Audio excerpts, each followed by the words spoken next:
e kanë mbajtur në skenë kohë të gjatë. Pas dëshirës saj për të kënduar këngë shqipe, pas dëshirës saj për të përcjellë brengën e popullit, është edhe aftësia e këngëtarës që në momente të ndryshme arrinte që të gjente elemente të cilat e kanë bërë edhe si simbol të këngës shqipe në trevat shqiptare.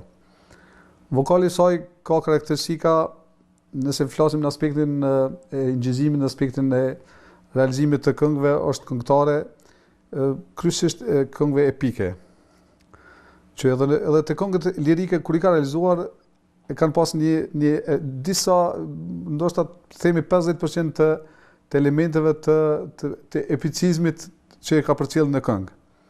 Por, gjithsesi do të veçuar që Shkurti Veza ka arritur që me kohë, po në kohë të ndryshme ka arritur të bëj gjetje të teksteve, të bëj gjetje të kompozitorëve, të bëj gjetjeve të realizuesve në mënyrë që kënga të jetë sa më e suksesshme. Një pjesë e madhe e jetës time ka shku para mikrofonit, nëpër studio.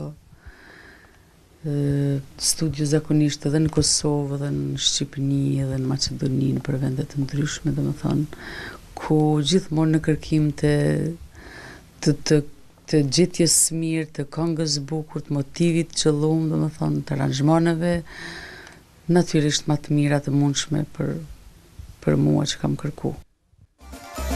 Ka qenë urlidhëse e di vitet e 89-90 kur kemi filluar bashkëpunimin me kompozitorë shqiptarisë që na vinë veprat për Shqipëni të kompozuar për me orkestru këtu. Pas ato sfida, se sfidat përpos që janë sfidat të jetës me fëmijë, me 4 fëmijë, ka qenë sfidat edhe të okupimit të Kosovës.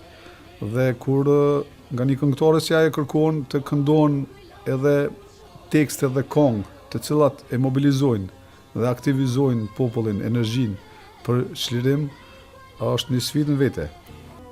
Unë them që Shkurti Veza çdo hap që e ka bërë me mendim.